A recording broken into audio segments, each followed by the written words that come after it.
Okay, let's unpack this. Imagine the tension at Lord's. Right now, it's the final day of a fiercely contested test match between England and India, and it truly hangs in the balance. Absolutely. We're talking about a series lead on the line, and every single ball feels critical. What a way to start a Monday. Welcome to the deep dive. Our mission today is to, well, cut through the noise and offer you a direct shortcut to being truly well informed on the top headlines from India on July 14th, 2025. Exactly. And this isn't just a basic news summary. Oh, definitely not. It's an immersive exploration of the underlying contexts, those surprising facts, Mm. and, the aha moments that genuinely help you understand what these stories mean for you and for the nation as a whole. And we're pulling our insights directly from India's daily news, July 14th, 2025. That's our foundation for uncovering critical details and connecting the dots. Our goal is really to make sense of the day's most important developments across a pretty fascinating spectrum. It really is. We've got high-stakes sporting drama, complex geopolitical maneuvers. Significant environmental policy shifts and crucial public health initiatives, too. We're here to help you navigate this intricate mosaic. That's right. You can expect us to not just report, but to truly discuss and elaborate on these diverse threads. We want to reveal how they collectively paint a vibrant, dynamic picture of India's current pulse. It's about understanding the forces shaping the nation right now. All right, let's jump straight into that nail-biting cricket match unfolding at Lord's. The core event here is England's determined bid for a 2-1 series lead against India in the third test. It's the final day, and the stakes could not be higher. He really couldn't. Looking at the current state, well, England was bowled out for a relatively modest 192, but then their late bowling burst put India in a deeply precarious position. They finished the day at 58-4. Oof. Still needing 135 runs, that's a challenge. A huge challenge. And the opening hour of Monday, as England's batting coach Marcus Trescothick emphasized, is absolutely critical. He highlighted that it's the moment for potential momentum shifts, the kind that can truly define a test match. And what a monumental shift it was on Sunday. The source highlights some pivotal moments and players that shaped this dramatic turnaround. England's late surge was spearheaded by the fiery pace of Bryden Carse. Right. He was key. We saw crucial wickets fall quickly, intensifying the pressure on India. Jofra Archer, in a return to form, dismissed the dangerous Yashasvi Jaiswal. Big wicket, that one. Then Carse himself just ripped through the middle order, removing Karun Nair and Shubman Gill. Come back to back almost. Yeah. Devastating. And just to rub salt in the wound, Ben Stokes, with his characteristic knack for the dramatic, took out Akash Deep with the final ball of the day. Just brutal. What's particularly fascinating here, I think, is how the pitch conditions at Lord's play such a starring role. The source mentions it truly came alive on Sunday, producing unpredictable bounce Right. and accounting for an astonishing 14 wickets in a single day. 14. That's incredible. It is. Trescothick also noted significant seam movement, particularly from the nursery end, which is a classic Lord's characteristic. English will be praying that continues to haunt the Indian batsmen today. You bet they are. This isn't just about skill at this point. It's about adapting to a rapidly deteriorating surface. Exactly. And despite that tough position, India isn't throwing in the towel just yet. Washington Sundar, who actually had a fantastic day with the ball himself, claiming 4-2-2. Yeah, he was brilliant. He remained surprisingly optimistic.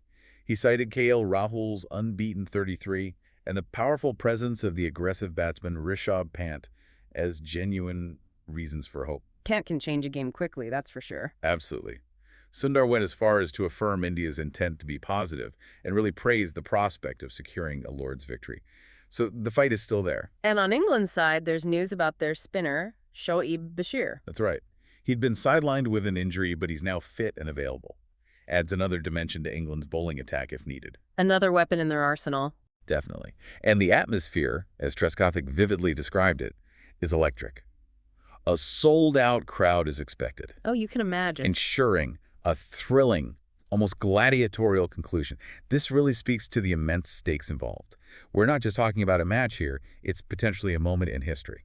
So beyond the runs and wickets, what does this particular match at Lord's truly highlight about Test cricket? It's such a profound psychological battle, isn't it? It really is. England's aggressive baseball approach, even when they got bowled out relatively cheaply, has clearly created immense pressure on India's, maybe more cautious, Test batting. Forcing them into this high-risk chase. Exactly, on a pitch that's doing all sorts of things. It's a clash not just of teams, but of contrasting philosophies. And Lord's, With its rich history, it just seems to amplify these tactical battles to legendary status, doesn't it? It really does.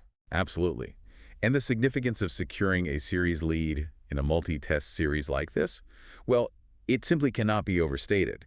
It gives one team a massive psychological advantage going into the next games. It influences team selection, confidence, even public perception. Huge momentum shift. Totally. This type of high-stakes competition, the sheer drama of a single day deciding a hard-fought 5-day contest, it has a universal appeal that transcends just cricket fans. Yeah, you don't need to be a cricket nut to feel the tension. Precisely. It's the human element, the pressure, the potential for an epic comeback, the individual brilliance under fire that draws everyone in. It's the kind of story that reminds you why we love sports. From the raw intensity of the cricket field, let's pivot to something equally high stakes, but perhaps quieter. How India is asserting itself on the global defense stage and what that means internally. Our next headline takes us to Lucknow, where Defense Minister Rajnath Singh made some pretty significant statements. He was intertwining India's defense self-reliance with political heritage. Yeah, it's a fascinating dual focus he presented. Singh prominently highlighted the pivotal role of the BrahMos missile in what's being called Operation Sindoor. Now, just for context, Operation Sindoor was a recent, very high-profile military operation. Right, showcased India's capabilities. Exactly. It significantly boosted the country's confidence in its indigenous military hardware. And get this, Singh noted that 14 to 15 countries are now interested in procuring BrahMos. Wow, 14 or 15, that's major. It is. It's a huge testament to India's growing export capabilities in the, well, frankly, competitive global arms market. And this isn't just abstract geopolitical talk, is it? It has tangible development implications. Absolutely. He recently inaugurated a BrahMos airspace integration and testing facility right there in Lucknow. In Lucknow itself. Yes. This is a clear, decisive step towards bolstering India's defense self-reliance, reducing dependence on foreign suppliers. But it's also a major boon for local employment and industrial growth. Singh explicitly stated that this export-oriented move will directly contribute to Uttar Pradesh's rapid development. And he linked it to other progress in UP. He did, complementing its what he described as a robust law and order environment and its burgeoning infrastructure. You know, the expressways, new airports, expanded metro systems, and a whole lot of new medical colleges across the state. It paints a picture of really comprehensive progress. Interesting. But he didn't stop at the modern tech, did he? There was a historical element, too. No, he didn't. He also paid a heartfelt tribute to former Uttar Pradesh Chief Minister Chandrabhanu Gupta, unveiled a statue, released a commemorative postage stamp. He lavished praise on Gupta's integrity, simplicity, and unwavering public commitment, highlighting his remarkable journey from freedom fighter to a 4-time chief minister. 4 times, that's quite a career. Indeed. Gupta's nationalistic outlook and dedication to public welfare were especially emphasized. And here's a surprising historical note he touched on. Gupta apparently even disagreed with Nehru's economic policies back in the day. Really? Didn't know that. Yeah. And interestingly, he stepped down under the Kamaraj Plan, which was this shrewd political strategy in the 1960s, where senior Congress leaders voluntarily resigned government posts to focus on party organizational work, sometimes seen as a way to refresh leadership or perhaps discreetly remove dissenters. Fascinating bit of history. So it's a narrative blending technological progress with foundational values, right? Exactly. Singh explicitly stated that power should be seen as a profound responsibility, not a mere privilege. He directly echoed Gupta's enduring legacy of selfless service and honesty in politics. And he made a strong claim about UP's current situation. A very strong claim, almost defiant. He stated emphatically that no criminal today can walk confidently on Uttar Pradesh's soil, underlining the state's growing contribution to national security and stability. So what's the critical takeaway here, this convergence of themes, defense tech, and political legacy? Well, it's purposeful. The BrahMos facility and the Gupta commemorations, they exemplify this merging of India's defense progress with its political heritage. It's about leveraging technological advancement alongside enduring values like integrity and public service and leadership. So it's more than just selling missiles. Much more. This isn't just about defense exports, it's about India's strategic positioning in the global arms market. The goal is to become a net exporter, not just an importer.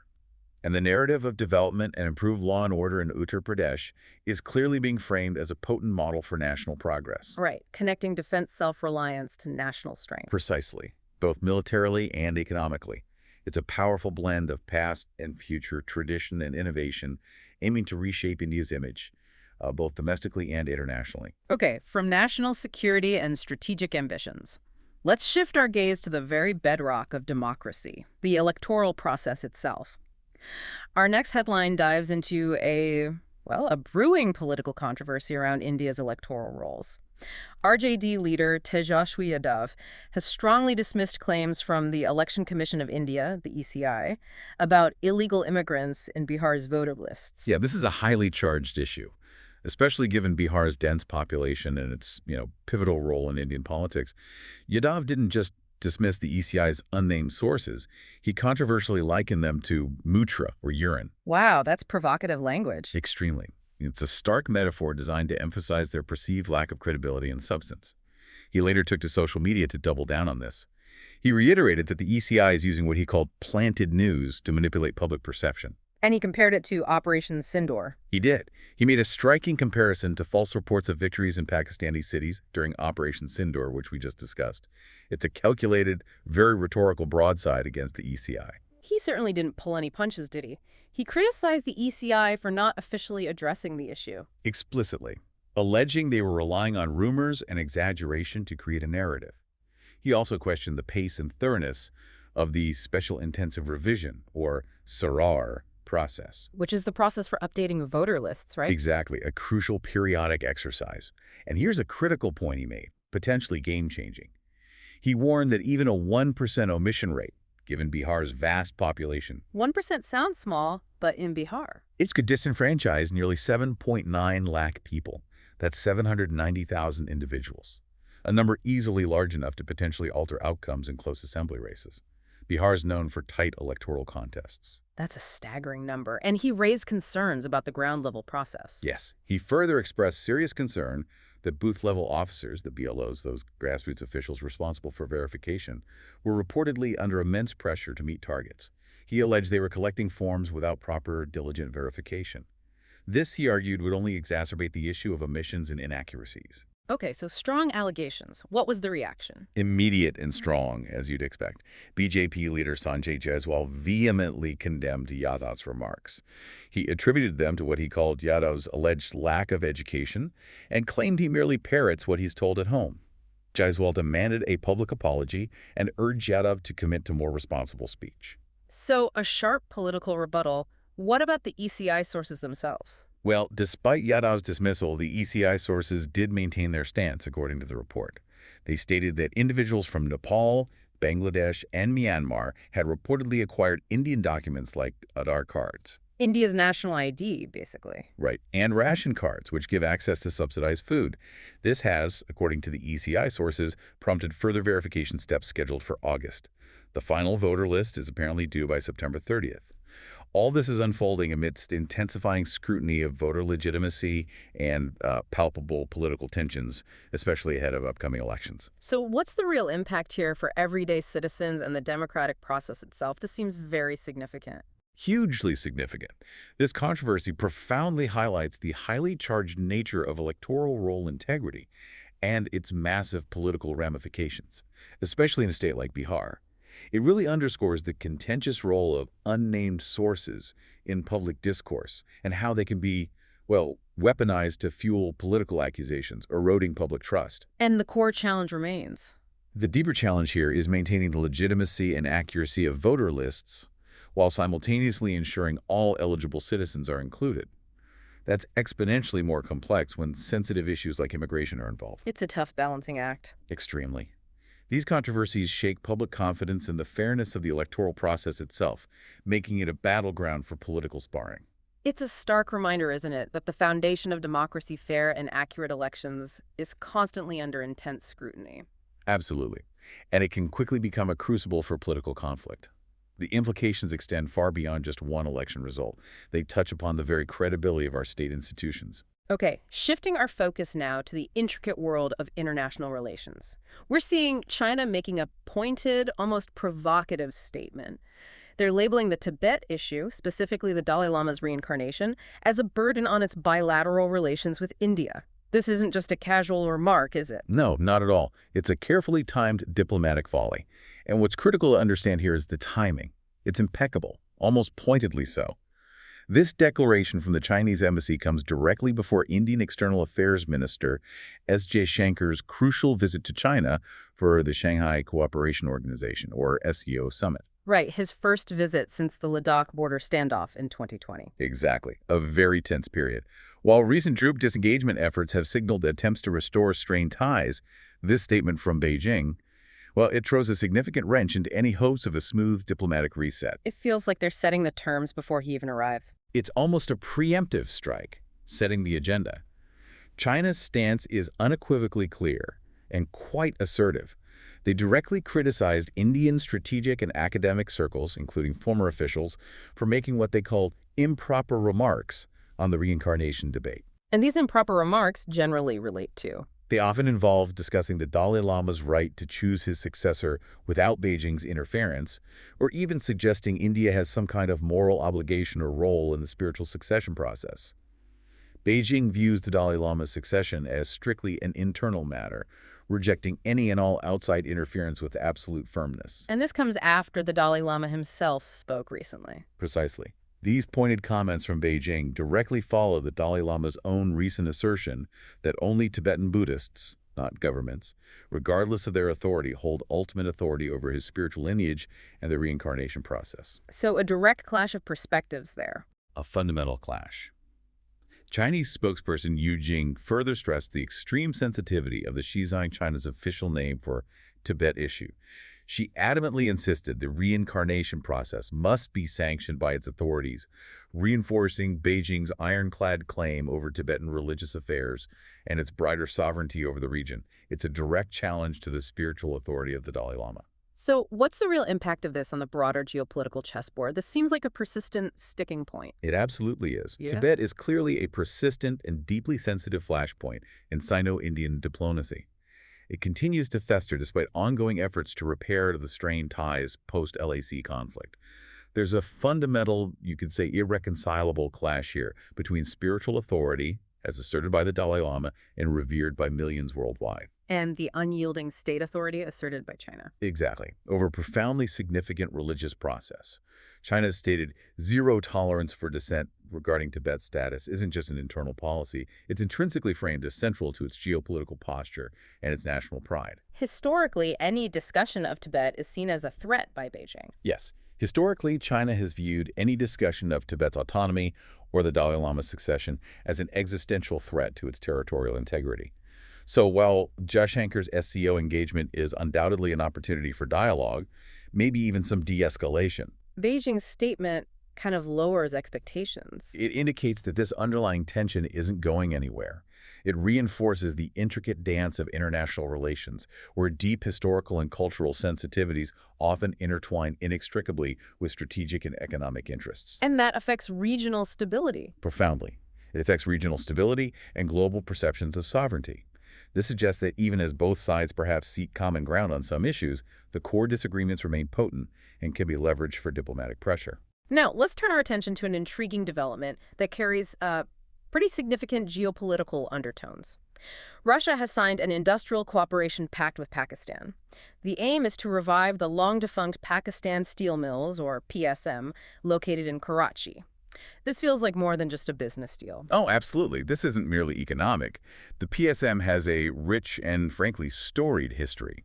It was once Pakistan's largest industrial complex, initially a monumental joint effort with the Soviet Union, dating all the way back to 1971. So a Cold War-era project. Exactly. A symbol of Soviet-Pakistani cooperation and, at the time, industrial prowess. However, over the years, it tragically declined due to a cocktail of factors. Chronic mismanagement, politically motivated hiring, which often led to overstaffing and inefficiency, and the wider ripple effects of the global financial crisis. And losses were huge. Staggering. By 2018, it had reportedly accumulated losses of around $200 billion. So its revival carries immense symbolic weight. Okay, so this new agreement signed in Moscow, what's the goal? It aims to breathe new life into steel production, obviously, rejuvenate employment in a critical industrial sector, and, as Pakistan's PM Special Assistant Harun Akhtar Khan passionately put it, rekindle what he called a symbol of Soviet-Pakistani engineering. Khan emphasized its profound emotional and economic significance, describing it as a shared industrial legacy between the two nations. So framing it historically, not just economically. Very much so. This isn't just about output, it's about restoring a historical bond. What's particularly noteworthy here is Russia's persistence. China was interested before. That's right. Interestingly, China had shown considerable interest in reviving PSM during Imran Khan's government back in 2018. But for various reasons, those negotiations ultimately faltered. Russia, however, never gave up. Moscow persistently stressed its original foundational role in designing and constructing the plant. Playing the original partner card. Precisely. Skillfully positioning itself as the natural choice for its resurrection. Moscow is clearly not just hoping but actively aiming to reestablish its economic influence in South Asia, leveraging these historical ties for future strategic gains. And this fits into a larger pattern we're seeing with Pakistan's foreign policy. It seems to. This leads us to the broader, more subtle geopolitical shift we're witnessing. Pakistan, a long time, albeit sometimes uneasy, ally of the U.S. during the Cold War and post-9/11 era. Seems to be drifting. Increasingly so, drifting from its former strong alignment with Washington and noticeably pivoting towards both Moscow and Beijing. This steel deal is just one more piece of that larger puzzle. So what's truly critical to grasp here? What are the implications? The key thing is that this deal is far more than just economic. It's a shrewd strategic move for Russia and South Asia. It clearly signals a fundamental pivot in Pakistan's geopolitical posture. This is undoubtedly something India will be watching with, well, increasing concern, especially given the unfolding Russia-Pakistan partnership. Right. From India's perspective, this could complicate regional dynamics. Absolutely, particularly if it leads to closer defense cooperation or shifts the balance of power in any way. It also speaks to the fascinating legacy of Soviet-era projects and their unexpected potential for revival in new geopolitical alignments, often driven by a reevaluation of national interests and shifting global power dynamics. It shows how industrial projects, seemingly mundane things like steel mill, Exactly. Yeah. Can become profound symbols of international relations and truly reshape regional power structures. from geopolitical shifts to pressing environmental and conservation matters. Unfortunately, we have a deeply tragic story from Bengaluru's Bannerghatta Biological Park, the BBP. It's about the heartbreaking death of 3 newborn tiger cubs. Yes, this is indeed heartbreaking, and it raises significant questions about captive animal care. The incident occurred shortly after their birth on July 7th. Apparently, their mother, Hema, abandoned them. Which is strange because she'd raised cubs before. That's what makes it particularly perplexing. She had successfully nursed a previous litter.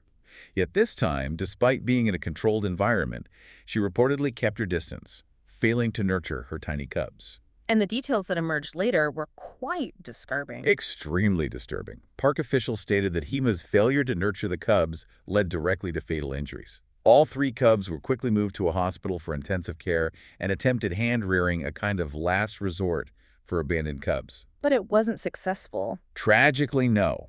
Despite dedicated medical efforts, the first male cub died on July 8th, followed by the other 2 on July 9th. And the cause of death. The post-mortem revealed some shocking details. Truly tragic and shocking causes. One male cub died of cervical injuries, which Mhm. strongly suggests it was stamped on. The second male suffered severe brain trauma, consistent with biting from the mother, and the female cub also succumbed to stamping injuries. That's awful. It is. The entire ordeal from birth to tragedy was monitored via CCTV. And while park officials claimed they provided extensive care, the outcome has, understandably, led to significant public outcry. What was the park's explanation?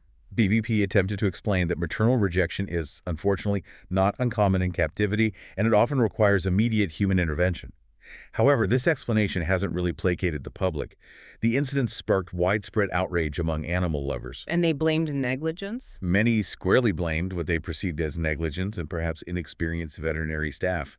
They drew infuriating parallels with a recent controversial zebra death at the same park, which also raised questions about care standards. And this connects to a broader issue, doesn't it? Beyond just this one park. It does. It connects to a broader, disturbing trend. This tragedy at BBP followed another recent loss just weeks before.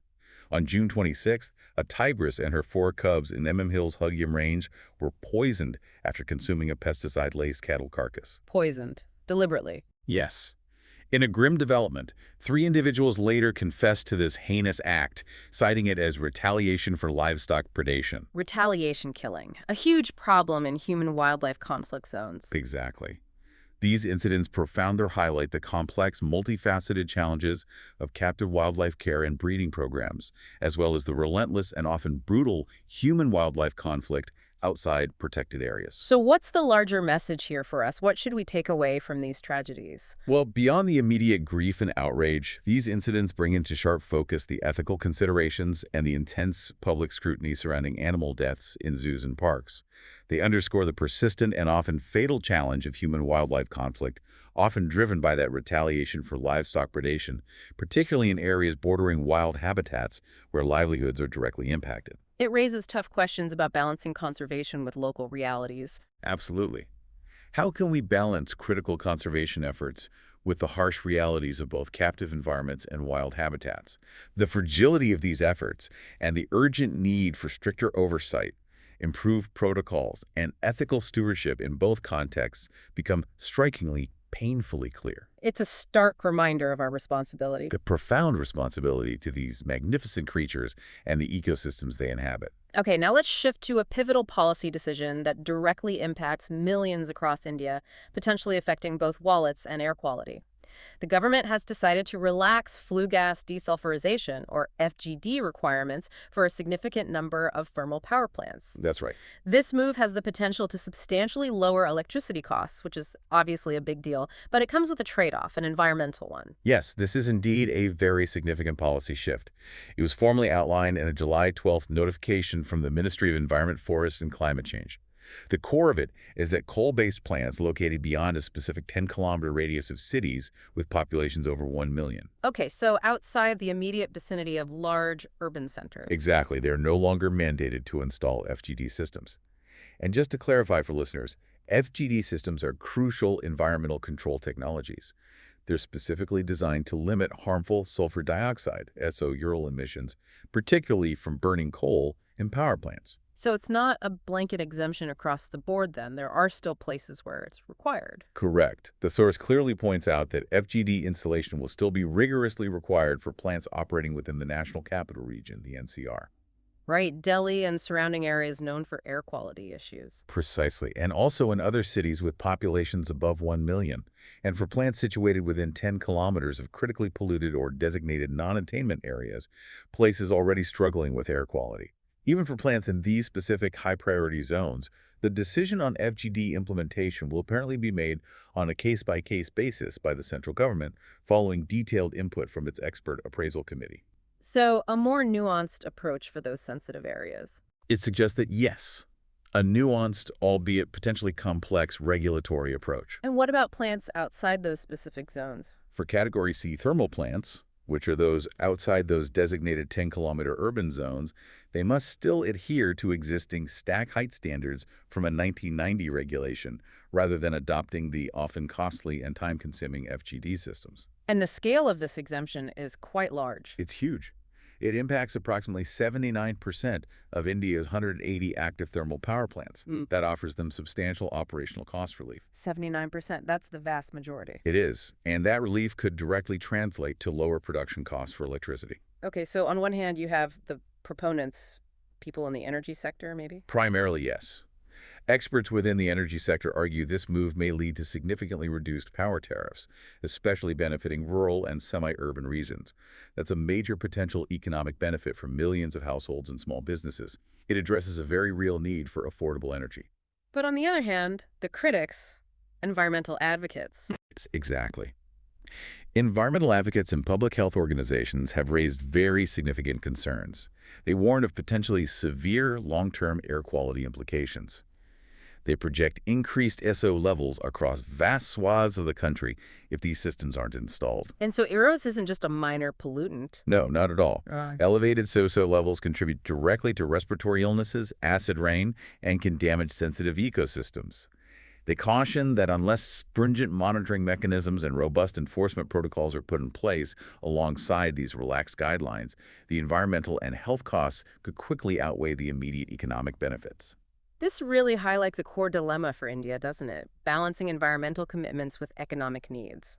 It profoundly underscores that persistent attempt to balance crucial environmental commitments, which are frankly globally watched with the pressing domestic need for energy affordability and industrial viability, especially amidst rapidly rising power demand driven by economic growth and urbanization. It's a classic, almost agonizing trade-off. Precisely. This situation exemplifies the inherent trade-offs in policymaking. Immediate economic benefits versus potential long-term environmental and public health costs. The role of expert committees in making these nuanced, often politically charged decisions for environmental regulations becomes incredibly crucial here. And for you, the listener, this isn't just some abstract policy change. Not at all. It means seemingly technical regulatory changes directly impact your electricity bill, and perhaps more critically, the air you breathe. It starkly highlights that complex, often contentious relationship between development and environmental sustainability in a rapidly growing economy like India's. Okay, moving into the, well, often opaque world of corporate influence on politics. Our next headline reveals something quite interesting. Billionaire Anil Agarwal's Vedanta Ltd. has significantly increased its political contributions in the fiscal year 2025. This gives us a crucial glimpse into the evolving landscape of political funding in India. Indeed. And the numbers reported are quite striking. They offer a clear picture of corporate engagement in the political sphere. Vedanta nearly quadrupled its direct donations to India's ruling Bharatiya Janata Party, the BJP. It reached a substantial 97 crore. 97 crore just to the BJP? Compared to what previously? Compared to just 26 crore in the previous fiscal year, so a huge jump. The company's annual report further disclosed that its total political donations across all parties soared to 157 crore. Up from 97 crore last year. That's a big overall increase, too. A very significant jump. And the contributions weren't exclusively funneled to the BJP, though that was the largest share. The report indicates they included a 25 crore to the Biju Janata Dal, a powerful regional party, and 20 crore to the Jharkhand Mukti Morcha, another significant regional player. Interesting spread, but what about the main opposition party? What's also notable is a sharp reduction in contributions to the opposition Indian National Congress. They received only 10 crore, down drastically from 49 crore the prior year. This kind of shift in allocation often reflects a company's strategic alignment with, well, the perceived centers of power. Okay, and this confirms Vedanta's position as a major donor. Absolutely. These figures firmly reaffirm Vedanta's position as one of India's largest corporate donors. It's worth remembering they previously contributed an even larger sum, 457 crore, via those electoral bonds between 2017 and their discontinuation last year following the Supreme Court ruling. Right, the electoral bond system was scrapped, so how are these donations being made now? Vedanta made its current donations through the Janhitt Electoral Trust. This is part of a wider, well-established network of corporate-backed electoral trusts. Trusts affiliated with major conglomerates like Reliance, Party Group, Tata, and Birla also exist. These trusts essentially serve as conduits for corporate political funding. They pool contributions from various companies to donate to political parties. So the mechanism has changed, but the flow continues through these trusts. It appears so.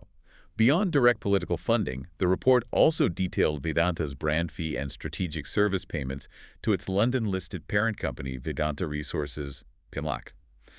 These payments, transferred to a subsidiary from April 2024, amounted to a staggering 1,397 crore for the fiscal year. Wow, nearly 2,400 crore. That's huge. It is. Furthermore, Vedanta also sublicensed its brand agreements to Hindustan Zinc Ltd. And Ferroalloy Corporation Ltd., incurring 582 crore in related expenses. This indicates a complex financial structure aimed at consolidating brand value and perhaps streamlining operations within its global corporate empire. So what's the critical takeaway here? What does this tell us about Vedanta and political influence? Well, the report offers crucial insights into Vedanta's increasing political and financial influence, or at least its engagement. The sharp increase in donations to the ruling party, and the corresponding shift away from the main opposition, suggests a clear strategic alignment with the current government. This seems part of a broader corporate strategy for brand consolidation and operational efficiency within its global structure, all playing out amidst India's evolving regulatory landscape for corporate governance and political finance. So why should this matter to us, the listeners? What are the implications? This sheds important light on the evolving landscape of political funding in India, especially after the discontinuation of electoral bonds. It shows the continued significant role of corporate trusts in channeling money to political parties. It raises important ongoing questions about the implications of increased corporate financial influence on policymaking, regulatory environments, and the very relationship between big business and governance. Does money buy influence? That age-old question. It's the question these figures prompt. These often hidden mechanisms of political finance can profoundly reflect and indeed potentially influence the public policy decisions that affect every aspect of our lives. It's a complex web where financial contributions can certainly open doors and perhaps shape the conversations happening in the corridors of power. Turning now to a deeply concerning internal security matter, one that highlights India's complex border challenges. We have serious allegations from the banned separatist group ULFA Independent, or ULFAI. They claim the Indian Army launched unprecedented drone and missile strikes on its camps near the Myanmar border. This allegedly happened in the early hours of July 13th. Yes, these are indeed very serious and potentially game-changing claims, if true. According to ULFAI's detailed statement, they allege over 150 drones, which they specifically identified as reportedly Israeli and French-made. Adding a layer of technical specificity, targeted their camps near Longwa in Nagaland and Pangsai Pass in Arunachal Pradesh. Over 150 drones, that's a massive operation. A huge number. They further claimed the death of several top leaders, including someone named Lieutenant General Nayan Mehdi, also known as Nayan Assam, and significant injuries to at least 19 members. This would represent a major blow to their command structure. And shockingly, the claims didn't stop there. There was a follow-up attack alleged. That's right. They alleged a follow-up missile attack that occurred during Nayan Assam's funeral, a move that would be seen as a grave escalation, if true. ULFAI stated that 2 additional senior leaders, a Brigadier Ganesh Assam and a Colonel Pradeep Assam, were killed in this secondary strike. They also claim multiple members and even civilians sustained injuries. Civilians, too. That makes it even more serious. Absolutely. And crucially, they assert that these strikes were carried out across the international border, specifically in Myanmar. Okay, that's the claim from ULFAI. What's the official Indian response? Here's where the critical contradiction arises. The Indian Army has officially and unequivocally denied conducting any operations outside Indian territory. This sets up a direct, stark conflict between the insurgent group's detailed claims and the government's official stance. A flat denial. Flat denial. Such a denial, if the claims were later somehow substantiated, would have significant international ramifications regarding sovereignty and cross-border protocols. This alleged attack, if it happened, marks a dramatic escalation, doesn't it? A dramatic and concerning escalation in the long-standing tensions between the Indian government and ULFAI. This is a group that has historically sought sovereignty for Assam through armed struggle. ULFAI has been known to operate from safe havens in Myanmar for years, frequently clashing with Indian security forces near the border. But large-scale drone and missile strikes would be new. Completely. If proven, large-scale cross-border drone and missile strikes would represent a truly significant shift in alleged tactics. It would indicate a far more aggressive and technologically advanced response from the Indian side. This confrontation instantly revives decades-old unrest in Assam, dating back over 46 years, and points to a potentially volatile future for the region. So what's critical to understand here, the sensitivity of cross-border operations is immense. Extremely sensitive. And the implications of an official denial versus these detailed insurgent claims are profound. If ULFAI's claims hold any truth, it would highlight an intensifying militarized response to insurgent activity. It would spark a significant debate over international law, national sovereignty, cross-border protocol, and the devastating potential for civilian impact. And it raises concerns about regional stability. Immediate concerns about regional stability, the potential for insurgent retaliation within India, and even broader international ramifications. Especially with Myanmar's own internal conflict already severely straining border security and creating a complex humanitarian crisis nearby. This situation raises an important question for everyone.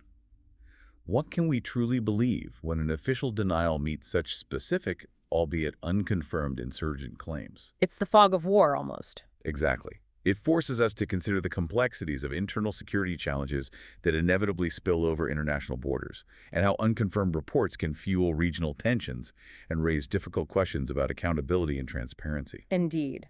It's a stark reminder that information itself can be a potent weapon in these kinds of conflicts. Absolutely. And separating fact from claim becomes an immediate and crucial challenge. Shifting now to a more somber but deeply impactful note. India is mourning the passing of veteran Telugu actor and former MLA Kota Srinivasa Rao. He passed away at the age of 83 in Hyderabad. His death has drawn an outpouring of widespread tributes from leaders across all party lines and from every corner of the vibrant Indian film fraternity. Yes, he truly left an indelible mark, not just in cinema but in public life as well. Prime Minister Narendra Modi remembered Rao for his truly versatile performances that captivated generations. He highlighted Rao's remarkable ability to seamlessly transition between comedic roles, villainous ones, and complex character roles. He had incredible range. Incredible range. Modi also lauded Rai for championing social service and tirelessly working for the empowerment of the poor during his time as a public servant as an MLA. Union Home Minister Amit Shah echoed these sentiments, lauding Rao's profound acting legacy and his prestigious Padma Shri honor, one of India's highest civilian awards, which he received back in 2015. And tributes came from regional leaders, too. Oh yes, very strongly. Andhra Pradesh Chief Minister Chandrababu Naidu called his passing an irreparable loss to Telugu cinema. He praised Rao's unforgettable roles in both theater and film, noting his exceptional range and commanding screen presence. Dignitaries like former Vice President Venkaiah Naidu personally visited Rao's home to offer condolences, which really speaks volumes about the respect he commanded. That's a significant gesture. It is. Similarly, the governors and chief ministers of both Andhra Pradesh and Telangana also issued heartfelt statements, mourning his immense impact on the cultural landscape of the region and the nation. What about other political figures in the film industry itself? Other significant political figures, including Tripura Governor Indra Sena Reddy and YSRCP Chief YS Jagan Mohan Reddy, emphasized Rao's lasting contributions to Indian cinema. They remembered his nuanced portrayals and immense cultural influence that transcended mere entertainment. And the entire Telugu film industry responded with an outpouring of heartfelt tributes. Megastar Chiranjeevi, himself a legend, expressed profound sorrow, as did the acclaimed actor Prakash Raj and Deputy CM Pawan Kalyan, who is also a prominent film star. Producer Alu Arvind, father of superstar Alu Arjun, spoke fondly of Rao's jovial nature and his close personal ties with his family. His career spanned decades and hundreds of films. An astonishing career. Over 750 films across multiple languages, primarily Telugu, of course, but also significant roles in Tamil and Hindi cinema. He really carved a distinctive and irreplaceable niche in Indian cinema. His passing really marks the end of an era. It does, the end of a truly multifaceted legacy that seamlessly bridged artistry, dedicated public service, and deeply ingrained regional pride. He influenced generations of actors and filmmakers. So, what's the critical understanding here? What does his life and the reaction to his passing tell us? I think it's the profound impact of cultural figures who managed to successfully bridge artistry with public service. His passing demonstrates the widespread respect and genuine grief that transcends political divides for individuals who have significantly contributed to national culture. It shows some things are bigger than politics. Exactly. For you, the listener, it's a powerful reminder of the enduring legacy of actors who shaped generations of film audiences, and how art and public service often intertwine, creating a cultural void when they pass that transcends regional boundaries and touches people globally. It's a testament to the fact that true talent and public commitment resonate deeply across society, earning respect that outlives political allegiances. Okay, from cultural icons and political legacies to significant economic shifts. Let's talk about India's booming wealth management sector. It's apparently embroiled in an aggressive war for talent, with private bankers commanding record-breaking compensation packages. This sounds like a clear indicator of a vibrant, rapidly evolving financial landscape. It is indeed a clear sign of India's rapidly evolving and maturing financial landscape. The primary drivers seem to be twofold. First, a surge in newly wealthy individuals, the high net worth individuals, or H&Is. And second, the simultaneous proliferation of advisory firms competing for their business. More wealthy people, more firms chasing them, leads to competition for the bankers. Exactly. This has intensified competition for skilled professionals, driving salaries, bonuses, and incentives to unprecedented levels. We're talking about firms offering substantial signing bonuses, generous stock options, and get this, even salary doubling being offered. Doubling salary, even for less experienced people. Reportedly, yes. Not just for seasoned veterans, but in some cases, even for relatively inexperienced candidates who show potential. Wow. That sounds like a dream scenario for anyone in finance right now. It certainly seems like a seller's market for talent. This dramatic pay escalation reflects a significant fragmentation of the industry. Top advisors are no longer exclusive to one firm, but are being aggressively courted by multiple firms simultaneously. It directly correlates with India's expanding pool of HNIs, who are increasingly sophisticated and seeking highly personalized, complex financial services. They need help managing their growing fortunes. Precisely. And traditional banking giants, which once dominated this space, are now facing stiff and aggressive competition from agile boutique wealth firms and independent advisors. They're luring talent with these extraordinarily aggressive offers. What else is fueling this boom? Well, India's rise in affluence, coupled with proactive regulatory reforms and rapid digital innovation, have collectively created truly fertile ground for this explosive expansion of wealth management.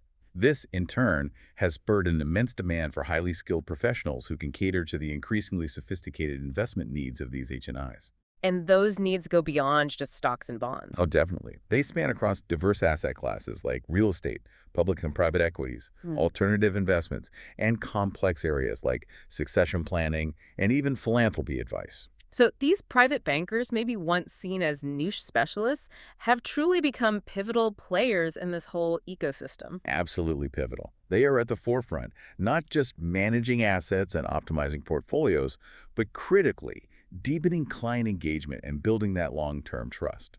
Their value has grown exponentially as clients pursue more complex, tailored strategies across their entire financial spectrum. Is there a downside to this talent war? Any warnings? Yes, while this is undoubtedly a boon for talent in the short term, some seasoned industry experts are cautioning that this rapid compensation inflation might distort hiring standards.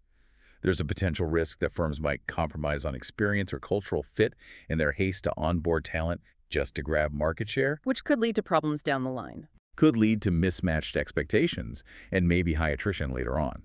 However, for now, firms seem more than willing to stretch their budgets and break traditional compensation structures in this relentless pursuit of market share and rapid growth. It's a real power play for talent. Unmistakably. It signals the deepening maturity of India's wealth management arena and its high-stakes competitive future. So what's the broader significance of this for us, the listeners, even when we're not HNIs or private bankers? Well, this talent war is a clear indicator of India's robust economic growth and significantly increased affluence across certain segments. Even if they're not directly involved, the dynamics of these talent wars, the intense supply and demand for specialized skills, the escalating compensation, the disruption of traditional industry structures, these things affect broader economic trends and opportunities. It shows how booms create new job markets. Exactly. It vividly shows how economic booms create entirely new, high-value job markets and can fundamentally reshape entire industries, pushing boundaries of what's possible in terms of career growth and wealth creation. Finally, let's wrap up with a bold and highly symbolic public health campaign that directly impacts our daily choices, maybe even our favorite snacks. The Indian Health Ministry is launching an awareness initiative that strikingly likens junk food to tobacco. They're mandating oil and sugar boards in central institutions. Yes, this is a very deliberate and potentially impactful approach. It's designed squarely to shift public consciousness about everyday foods. These visual warnings, which they're calling oil and sugar boards, will expose the often hidden fats and sugars in beloved, ubiquitous Indian snacks. So you'll see the stats right there for things like jalebi, samosas. Yeah, exactly. Imagine seeing the calorie and sugar count clearly displayed for a jalebi, that sweet deep-fried treat, or a samosa, laddu, or pakora. The aim is clear, to subtly but effectively shift public perception and maybe those ingrained dietary habits. Where will these boards be displayed? Officials plan to strategically display them in cafeterias and public areas within central government institutions initially. They describe it as a quiet but effective reminder. And the messaging is strong. Likening it to tobacco is powerful. Extremely powerful. Cardiologist Amar Amali emphasized the gravity by stating, quote, "Sugar and trans fats are the new tobacco." That really underscores the seriousness and urgency they want to convey. But it's not a ban, right? They're not taking away samosas. No, the source clarifies this isn't about outright banning any traditional or popular food items. That would likely cause a huge backlash.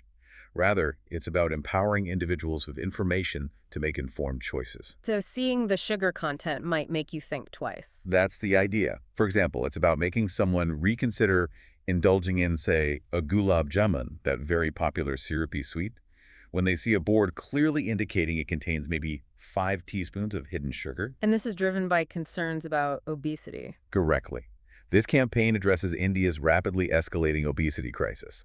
The projections are quite alarming. Over 449 million Indians are projected to be overweight or obese by 2050. 449 million, that's staggering. It would tragically make India second only to the U.S. in terms of its obese population, based on these projections.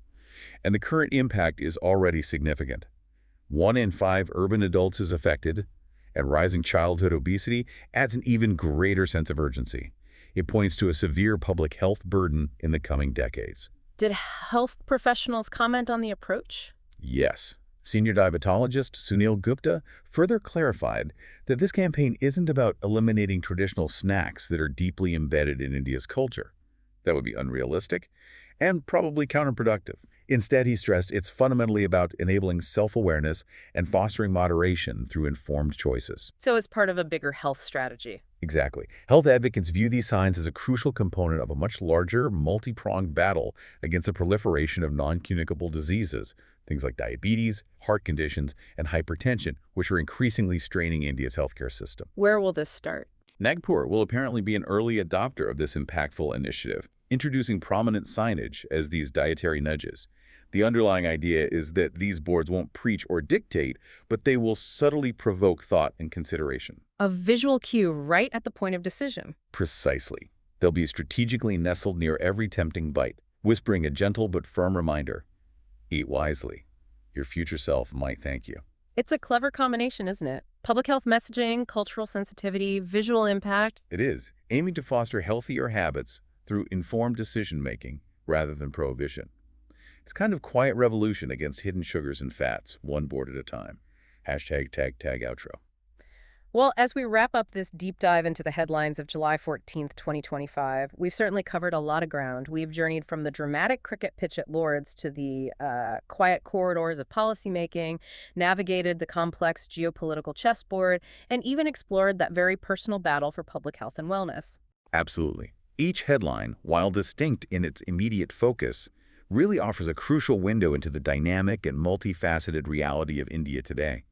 From those high-stakes sporting battles to the silent wars on public health, from intricate geopolitical chess to the delicate balance of environmental policy, India is continuously redefining itself on multiple fronts. It demonstrates both immense opportunities and, let's be honest, significant challenges. So what's the real takeaway from this mosaic of news? We've seen how the headlines of July 14th, 2025 paint a vivid picture of a nation grappling with, well, both opportunities and challenges, as you said. What unexpected connections might you, listening now, find if you were to connect the dots, say, between India's vigorous push for defense self-reliance and its growing affluence that fuels that wealth management boom we discussed? That's a great question. How might these internal shifts not just impact India domestically, but ripple outwards and potentially reshape global dynamics in ways we haven't yet fully considered? It's a complex picture, definitely, layered with history, current events, and future aspirations. There's always more to explore, isn't there? More connections to make, and certainly more depth to uncover beneath the headlines.